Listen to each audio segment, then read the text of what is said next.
নতুন বছরে মক্কায় শাহরুখ গৌরী ভাইরাল ছবি সম্পর্কে যা জানা গেল। নতুন বছরে মক্কায় বলিউড বাদশাহ শাহরুখ খান, তার স্ত্রী গৌরী ও ছেলে আরিয়ান খান, এমনই একটি ছবি সোশ্যাল মিডিয়ায় ভাইরাল হয়েছে। ফেসবুক, ইনস্টাগ্রাম থেকে এক স্যান্ডেলে দাবানলের মতো ছড়িয়ে পড়েছে ছবিটি। তাহলে কি বিয়ের ৩৩ বছর পর ধর্ম পাল্টে ফেললেন শাহরুখ পত্নী গৌরী খান? এমন প্রশ্ন উঠেছে কৌতূহলী নেটিজেনদের মনে। সর্বভারতীয় সংবাদ মাধ্যমের খবর, ছবিটি পুরোপুরি ভুয়া।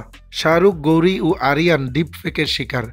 এআই দিয়ে তৈরি করা হয়েছে এই ছবি, যা ছড়িয়ে পড়েছে ঝড়ের গতিতে। এর আগে আলিয়া ভাট, ক্যাটরিনা কাইফ, আমির খান, রশ্মিকা মান্দানা ডিপ ফেকের শিকার হয়েছেন। খোদ প্রধানমন্ত্রী নরেন্দ্র মোদীও এ বিষয়ে উদ্বেগ প্রকাশ করেছিলেন। ক্যারিয়ারের শুরুতে গৌরীকে বিয়ে করেছিলেন শাহরুখ।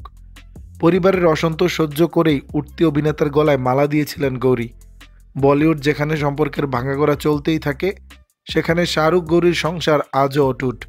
২০০৫ সালে কফি উইথ কারণ শোয়ে গিয়ে নিজেদের সম্পর্কের ভারসাম্য নিয়ে কথা বলেছিলেন গৌরী। শোয়ের সঞ্চালক কারণ জোহরকে শাহরুখ পত্নী সে সময় জানিয়েছিলেন, তাদের সম্পর্কে সবসময় একটা ভারসাম্য থাকে। স্বামী শাহরুখের ধর্মীয় বিশ্বাসকে তিনি সম্মান করেন, কিন্তু তার মানে এই নয় যে নিজে ধর্ম পরিবর্তন করে মুসলিম হয়ে যাবেন। এমন কাজে তিনি বিশ্বাসী নন।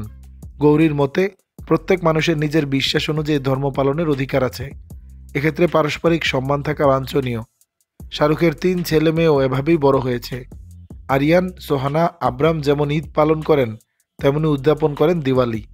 দর্শক, বিষয়টি নিয়ে আপনাদের মতামত জানাবেন নিচের কমেন্ট বক্সে।